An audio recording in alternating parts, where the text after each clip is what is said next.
ಇದು ನಮ್ಮ ಉತ್ತರ ಕರ್ನಾಟಕದಲ್ಲಿ ಅತ್ಯಂತ ಪ್ರಸಿದ್ಧವಾದ ಮಠ. ಅವರ ನಂಬಿಕೆ ಮೇಲೆ ಅವರಿಗೆ ಎಲ್ಲರಿಗೂ ಕೂಡ ಇಲ್ಲಿ ಬಂದು ನಡ್ಕೊಂಡವರಿಗೆ ಒಳ್ಳೇದಾಗಿದೆ. ಅದು ಜನಕ್ಕೆ ಒಂದು ಶಕ್ತಿ ಕೇಂದ್ರ. ಅಲ್ಲಿ ಅವರಿಗೆ ಬಂದು ಒಳ್ಳೇದಾಗಿದ್ದಕ್ಕೆ ಎಲ್ಲರೂ ಬರ್ತಾರೆ, ಯಾರು ಹಾಗೆ ಬರೋದಿಲ್ಲ. ಗವಿಸಿದ್ದೇಶ್ವರ ಏನಕ್ಕೆ ಆ ಹೆಸರು ಈ ತರ ಬಂತು? ಗವಿಯೊಳಗಿರೋದಕ್ಕೆ ಗವಿಸಿದ್ದೇಶ್ವರ ಅಂತ ಹೇಳ್ತಾರೆ. ಇವರು ಪವಾಡ ಪುರುಷರು, ಸತ್ತ ಆಕೆನ ಬದುಕಿಸಿದಾರೆ.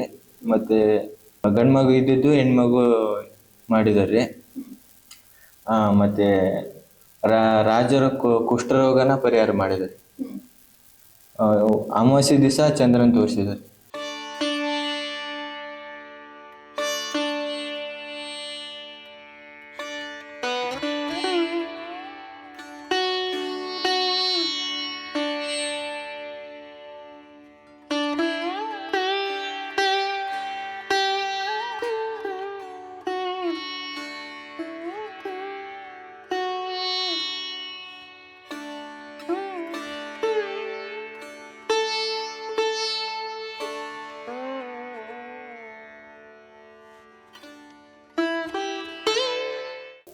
ಇದನ್ನ ಗವಿ ಗಂಗಾಧರೇಶ್ವರ ಅಥವಾ ಸಿದ್ದೇಶ್ವರ ಅಂತ ಗವಿಸಿದ್ದೇಶ್ವರ ಏನಕ್ಕೆ ಆ ಹೆಸರು ಈ ತರ ಬಂತು?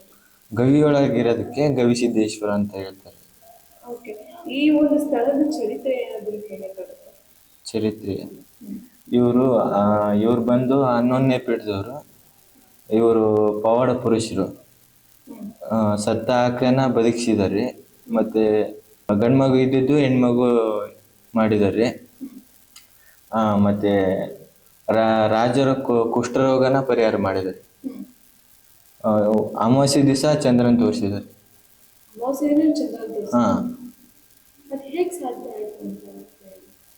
ಎಲ್ಲ ಅವ್ರ ಪವಾಡ.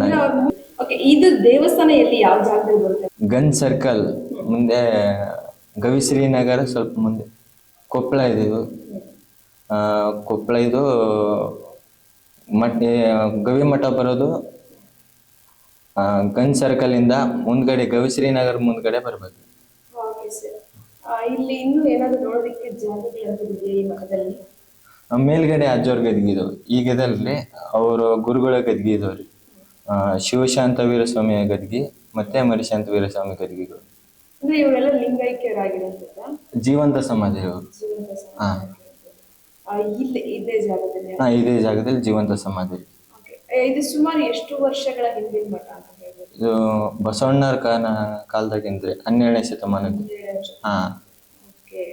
Okay sir, thank you so much. ನಿಮ್ಮ ಹೆಸರು? ನಾಗರಾಜ್.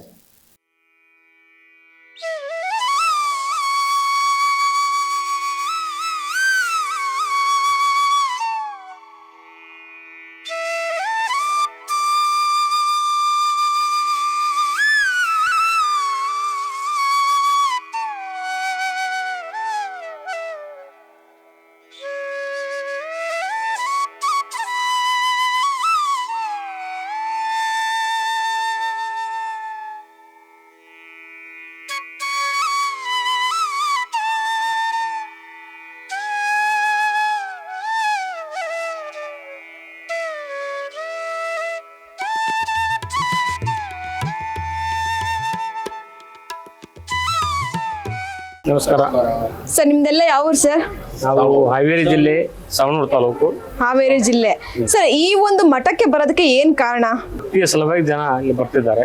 ಓಕೆ, ಅಂದ್ರೆ ಇವರು ಪವಾಡ ಪುರುಷ ಅಂತ ಹೇಳಿದ್ರು, ಅಂದ್ರೆ ನಿಮಗೆ ಏನಾದ್ರೂ ಗೊತ್ತಿದೆಯಾ ಇದ್ರ ಬಗ್ಗೆ? ಪವಾಡ ನಾವು ಜನರಿಂದ ಕೇಳಿ ತಿಳ್ಕೊಂಡಿದ್ವಿ ಅಷ್ಟೇ. ಇಲ್ಲಿ ಜನರು ಸಾಕಷ್ಟು ಜನ ಭಕ್ತಾದಿಗಳು ಬರ್ತಾರೆ. ಮಠ ಬಹಳ ಇಂಪ್ರೂವ್ಮೆಂಟ್ ಆಗಿದೆ, ಜನ ಸೇವೆ ಮಾಡ್ತಿದ್ದಾರೆ ಇಲ್ಲೆಲ್ಲ. ಓಕೆ ಸರ್, ನೀವೆಲ್ಲ ಎಷ್ಟು ವರ್ಷದಿಂದ ಬರ್ತಿದ್ದೀರಾ? ನಾವು ಬಹಳ ಸಲ ಬಂದಿದ್ದೇವೆ. 30 ವರ್ಷದಿಂದ ಬರ್ತಿದ್ದೀರಾ? ನಿಮಗ್ ಗೊತ್ತಿರೋ ಪ್ರಕಾರ ಈ ಮಠ ಎಷ್ಟು ವರ್ಷದ ಹಳೇದಂತ ಅನ್ಸುತ್ತೆ? ಕೆಲಸ ನಮಗೆ ಸಂಪೂರ್ಣವಾಗಿ ಗೊತ್ತಿಲ್ಲ. ಬಹಳ ಅಂದ್ರೆ ಈಗ ಹೇಳ್ತಿದ್ರು, ಗಂಡಿರುವಂತವ್ರನ್ನ ಹೆಣ್ಣು ಪವಾಡ ಮಾಡ್ತಿದ್ರು, ಮತ್ತೆ ಸತ್ತಿರುವಂತ ಆಕಳನ್ನ ಬದುಕಿಸಿದ್ರು, ಈ ತರ ಎಲ್ಲ ಒಂದು ಪವಾಡಗಳನ್ನ ಮಾಡ್ತಿದ್ರು ಅಂತ ಹೇಳ್ತಿದ್ದಾರೆ. ಸೊ ಇದನ್ನ ನೀವು ನಂಬುತ್ತೀರಾ? ಅಂದ್ರೆ ಪವಾಡ ಪುರುಷರು ಇವರು, ಪವಾಡ ಪುರುಷರು ನಡೆದಾಡುವ ದೇವರು ಅಂತ ಕರೀತಿದ್ರು. ಇಡೀ ಇದರಲ್ಲೇನೆ ನಮ್ಮ ಉತ್ತರ ಕರ್ನಾಟಕದಲ್ಲಿ ಅತ್ಯಂತ ಪ್ರಸಿದ್ಧವಾದ ಮಠ. ಇಲ್ಲಿ ಎಲ್ಲಾ ಭಕ್ತಾದಿಗಳು ಬಂದು ತಮ್ಮ ಭಕ್ತಿ ಸೇವೆಯನ್ನ ಸಲ್ಲಿಸ್ತಾರೆ. ಹೀಗಾಗಿ ಅವರ ನಂಬಿಕೆ ಮೇಲೆ ಅವರಿಗೆ ಎಲ್ಲರಿಗೂ ಕೂಡ ಇಲ್ಲಿ ಬಂದು ನಡ್ಕೊಂಡವರಿಗೆ ಒಳ್ಳೇದಾಗಿದೆ. ಹೀಗಾಗಿ ಎಲ್ಲಾ ಭಕ್ತರು ಇಡೀ ನಮ್ಮ ಉತ್ತರ ಕರ್ನಾಟಕದಿಂದ ಬರ್ತಾರೆ. ಅಲ್ಲಿಂದ ಇದು ಜಾತ್ರೆ ವಿಶೇಷ. ಈ ಜಾತ್ರಾ ಮಹೋತ್ಸವದಂದು ಅನೇಕ ಜನ ಇಲ್ಲಿ ಬಂದು ತಮ್ಮ ಭಕ್ತಿ ಸೇವೆಯನ್ನ ಸಲ್ಲಿಸಿ ಇದಕ್ಕೆ ಒಂದು 100 ವರ್ಷಗಳ ಒಂದು ಇತಿಹಾಸ ದೇವಸ್ಥಾನ. ಇದು ಈ ಹಿಡಿದಿಲ್ಲ, ಗದ್ದಿಗೆ ಒಂದಿತ್ತು. ಅನಂತರ ಇಲ್ಲಿ ಸ್ವಾಮಿಗಳು, ಮಠಾಧೀಶರು ಮತ್ತು ಭಕ್ತರ ಒಂದು ಶಕ್ತಿಯಿಂದ ಇಂಥ ಒಂದು ದೊಡ್ಡ ಮಠ ಬೆಳಿಲಿಕ್ಕೆ ಸಹಾಯ ಆಗಿದೆ. ಈಗಿನ ಕಾಲದಲ್ಲಿ ಆತರ ಪವಾಡಗಳು ನಡೆದಿದ್ದವು ಅಂದ್ರೆ ನಂಬಬಹುದಾ? ನಮ್ಮ ಭಕ್ತಿ ಅದು ಮನಸ್ಸು. ಯಾಕೆಂತಂದ್ರೆ ಇವನ್ನೆಲ್ಲ ನೋಡಿದ್ರೆ ಇದು ಇಲ್ಲಿ ದೇವರ ಅದಾನ ಅಂತ ಗೊತ್ತಾಗೈತಿ. ಇಂಥ ಕಲ್ಲು, ಇಂಥ ಗವಿ, ಇದನ್ನೆಲ್ಲ ನೋಡಿದ್ರೆ ಇದೇ ಒಂದು ಏನು ಪ್ರಕೃತಿ ನೋಡ್ತಾ ಇದೇವಲ್ಲ, ಇಲ್ಲಿ ದೇವರ ಇದಾನ ಅಂತ ಹೇಳಿ ಅಂತಂದು ಎಲ್ಲರಿಗೂ ಕೂಡ ಕಲ್ಪನೆ ಬರುತ್ತೆ. ಇಲ್ಲಿ ನಾವು ಕಾಲಿಟ್ಟ ತಕ್ಷಣ ಒಂದು ಭಕ್ತಿ ಭಾವ ಉಕ್ಕಿ ಬರ್ತಾ ಇದೆ. ಹೀಗಾಗಿ ಈ ತರ ಎಲ್ಲಿ ಸಿಗೋದಿಲ್ಲ. ಇಲ್ಲಿ ಏನು ಒಂದು ಪವಾಡ ನಡೀತು ಅಥವಾ ಇಲ್ಲಿ ಪವಾಡ ಇದ್ದಾಗ ಮಾತ್ರ ಇಂಥ ಶಕ್ತಿ ಇರುತ್ತೆ. ಮತ್ತೆ ಜನ ಜಾಸ್ತಿ ಬರ್ತಾರಂದ್ರೆ ಅದು ಒಂದು ಶಕ್ತಿ ಕೇಂದ್ರ, ಅದು ಜನಕ್ಕೆ ಒಂದು ಶಕ್ತಿ ಕೇಂದ್ರ. ಅಲ್ಲಿ ಅವರಿಗೆ ಬಂದು ಒಳ್ಳೇದಾಗಿದ್ದಕ್ಕೆ ಎಲ್ಲರೂ ಬರ್ತಾರೆ, ಯಾರು ಹಾಗೆ ಬರೋದಿಲ್ಲ. ಹೀಗಾಗಿ ಇದೊಂದು ಮಠದ ಒಂದು ವಿಶೇಷತೆ ಐತಿ.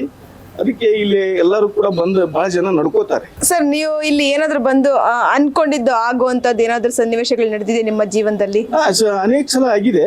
ಬಟ್ ಹಾಗೆ ಈಗ ನಾವು ನಡ್ಕೊಂಡ ತಕ್ಷಣ ಆಗೋದಿಲ್ಲ, ಸ್ವಲ್ಪ ಟೈಮ್ ಬೇಕಾಗುತ್ತೆ. ಈಗ ಹುಟ್ಟತ್ಲೆ ಮಗು ದೊಡ್ಡದಾಗೋದಿಲ್ಲ. ನಾವು ನಡ್ಕೊಂಡಾಗನು ಕೂಡ ಸ್ವಲ್ಪ ದಿವಸ ಕಾಲಕ್ರಮೇಣ ನಮ್ಗೆ ನಮ್ಮ ಭಕ್ತಿ ಮುಖಾಂತರ ಎಲ್ಲ ಚೇಂಜಸ್ ಆಗುತ್ತೆ. ನಾವೆಲ್ಲ ಕೂಡ ನಾವು ಭಕ್ತಿ ಹೇಗೆ ಅಂತಂದ್ರೆ ಈಗ ಕೆಲವೊಂದ್ ಕಡೆ ಹೋಗ್ತಾರೆ, ಗಪ್ಪನಲ್ಲಿ ಹೋಗಿ ನಾವು ಬೇಡಿಕೊಂಡ ತಕ್ಷಣ ಆಗೋದಿಲ್ಲ, ಸ್ವಲ್ಪ ಟೈಮ್ ತಗೊಳ್ತೈತಿ. ಅಲ್ಲಿ ನಮ್ದು ಭಕ್ತಿಯಿಂದ ನಾವು ಬೇಡಿಕೊಂಡಿರ್ತೇವೆ ಅದೆಲ್ಲ ಈಡೇರ್ತೈತಿ. ಓಕೆ ಸರ್, ನಮ್ಮ ವೀಕ್ಷಕರಿಗೆ ಏನ್ ಹೇಳ್ತೀರಾ ಸರ್, ನೋಡ್ತಾರಂತವ್ರಿಗೆ? ನೋಡ್ರಿ, ಇಂತ ಪವಿತ್ರವಾದ ಸ್ಥಳನ ಬಂದು ಎಲ್ಲರೂ ಕೂಡ ಒಂದ್ಸಲ ನೋಡಿದ್ರೆ ಎಲ್ಲ ಗೊತ್ತಾಗುತ್ತೆ. ಅಲ್ಲಿಂದ ಅವ್ರಿಗೆ ಏನ್ ಸಂಕಷ್ಟಗಳಿತ್ತಂದ್ರೂ ಕೂಡ ಇಲ್ಲಿ ಬಂದು ನಡ್ಕೊಂಡ್ರೆ ಎಲ್ಲ ಪರಿಹಾರ ಸಿಗುತ್ತೆ. ಅದಕ್ಕೋಸ್ಕರ ನಾವು ಜನರು ಇಲ್ಲಿ ಭಕ್ತಿಯಿಂದ ಈಗ ನಮಗಾಗಿದ್ದನ್ನ ನಾವು ಜನಕ್ಕೆ ಹೇಳ್ತಾ ಇದ್ದೇವೆ. ಅವ್ರು ಬಂದು ಇಲ್ಲಿ ನಡ್ಕೊಂಡ್ರೆ ಬಹಳ ಒಳ್ಳೇದಾಗುತ್ತೆ. ಮತ್ತೆ ಸ್ವಾಮಿಗಳು ಕೂಡ ಅತ್ಯಂತ ಒಂದು ಮಹಾತಪಸ್ವಿ ಸ್ವಾಮಿಗಳು ಇವರು. ಅದಕ್ಕೋಸ್ಕರ ಅವರು ಇಷ್ಟು ಎಲ್ಲ ಇಂಪ್ರೂವ್ಮೆಂಟ್ ಮಾಡಿದ್ರೆ ಅವರಲ್ಲಿ ಒಂಥರ ದೈವಿ ಶಕ್ತಿ ಇದೆ. ಆ ದೈವಿ ಶಕ್ತಿಯಿಂದ ಅವ್ರಿಗೆ ಕೂಡ ಇಷ್ಟೆಲ್ಲ ಇಂಪ್ರೂವ್ಮೆಂಟ್ ಮಾಡ್ಲಿಕ್ಕೆ ಸಾಧ್ಯತೆ ಆಗಿದೆ. ಸರ್, ಈಗ ಈ ಮಠದಲ್ಲಿ ಯಾರಾದ್ರೂ ಪೀಠಾಧಿಪತಿಗಳಂತ ಇದ್ದಾರಾ? ಇದಾರೆ. Okay sir, thank you so much. ಇದು ಅಡ್ರೆಸ್ ಸ್ವಲ್ಪ ಹೇಳ್ಬಿಡ್ತೀರಾ ನಮ್ಗೆ?